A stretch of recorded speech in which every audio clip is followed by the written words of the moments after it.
দেখি তো একটু হাফ মাইন্ড টাইপের ভিডিওটা বানিয়ে নিই। আমি যাচ্ছি এখন বাথরুম করতে। আর এটা হচ্ছে আমাদের বাথরুম, এই হচ্ছে বাথরুম। বাথরুম করবো কি করবো না থাকা আর করছি না, একটু ভিডিওটা বানিয়ে নিই। আর খুব ঠান্ডা লাগছে আজকে, আজকে বৃষ্টি হয়েছে খুব। আর কি যে বলবো, আপনি ধরিয়ে দিয়েছে, কাঁপনিতে আর থাকা যায় না। এখন তোমাদেরকে দেখাচ্ছি বাথরুম। আরে কেউ ঢুকে আসে নাকি? খুলছে না, কোনটা কোনটা খুলি, এটাও খুলতে হবে। এই দেখো বাথরুম আমাদের, এতেই এটা একটা ঝর্ণা ছিল, কিন্তু এখন সব জিনিসগুলোকে ভেঙে দিয়েছে। বুঝতে পারছো না, আমাদের গরিব লোক, গরিব লোকেরা বেশি এইসব ভালো মন্দ বুঝে না, ঠিক আছে? যদি ফ্যাসিলিটি থাকে ওটাকে কিভাবে অপচয় করা লাগে ওটা আমরা ভালোভাবে জানি। তবে কি আমাদেরকে এরকম করা কাজটা ঠিক হয়নি, কারণ আমরাই আবার স্নান করবো কিনা।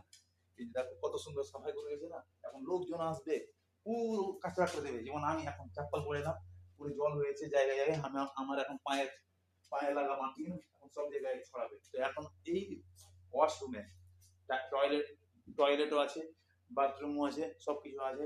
এখন সমস্ত যদি লোক আসে না একবারে একসাথে লাইন লেগে যায়, এখানে 4টা 5টা 10টা 15টা লোক, প্রত্যেকটা জায়গা পুরো ভিড়। প্রত্যেকে একে অপরের সাথে ওয়েট হয় কি ভাই বেরোচ্ছে, কবে বেরোচ্ছ, তাড়াতাড়ি করো তাড়াতাড়ি, আরে আমার ওয়েটিং, নামাজ পড়তে যাবো, আরে আমার খেতে যাওয়া লাগবে, আরে আমার জন্য এক বন্ধু ইন্তজার করছে। এরকম কথাবার্তা হতে থাকে। আর বিরক্তও লাগে কিন্তু শুনতেও মজা লাগে। এটা হচ্ছে কাজের জায়গা ভাই, ঠিক আছে? কাজের টাইমে আমাদের একে অপরের খেয়াল নিজেকে রাখতে হয়। এখন নিজের খেয়াল যদি আমরা আমরা নিজে না রাখি না, তো বুঝে নাও যে একটা মানুষের মৃত্যু অকাল মৃত্যু হয়ে যেতে পারে, ঠিক আছে? তো নিজের স্বাস্থ্যের এবং খাওয়া দাওয়ার এবং স্নান করার টাইম সমস্ত কিছু আমাদেরকে টাইম গুনতি গুনতি করে এখন কেটে কেটে আমাদেরকে ইউজ করা লাগে। কারণ কাজ থেকে আসার টাইমে আমাদের টাইম পায় না। এমনকি এখানে যতগুলো আছে না, এখানে দুইটা নল আছে, গরম জল আর ঠান্ডা জলের, ঠিক আছে? এখন ঠান্ডার সিজন আছে কিনা সৌদিতে, তো ঠান্ডার কারণে আমরা বেশিরভাগ গরম জলটা ইউজ করি। আর গরম জল সবাই যখন ইউজ করে, তো আর গরম জল থাকে না, সব গরম জল অপচয় হয়ে শুধু ঠান্ডা জলটাই বেরোয়। তখন অনেক লোক স্নান করে না, আবার ওয়েট করে কি 2 ঘন্টা 1 ঘন্টা পরে স্নান যদি করি, তোর মধ্যে মানে মোটামুটি 8টা 9টা দিকে স্নান করা যেত, যেহেতু লোক সংখ্যা কমে যায় তখন আমাদের ভালো স্নান হয়ে যায়।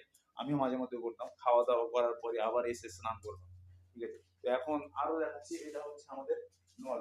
আর এই নলগুলো দেখো, 1টা 2টা 3টা 4টা আছে, 4টার মধ্যে 2টা নল বাকি আছে, মাঝে মাঝে প্রেসারের কারণে ভেঙে ফেলেছে, ঠিক আছে? তো কোনো জিনিসকে নষ্ট করা ঠিক না। এটা হচ্ছে আমাদের এসি। এখন সব জিনিস আমি মাঝে মধ্যে বন্ধ করে দিই, আবার চালু করা লাগে, বাথরুমটা চালু করা লাগে। কিন্তু যদি স্নানাগারটা না, ওটা স্নানা যেটা বাথরুমে যেটা আছে ওটা যদি নাও বন্ধ থাকে তবুও চলবে, ঠিক আছে? কারণ আমাদেরকে অন্য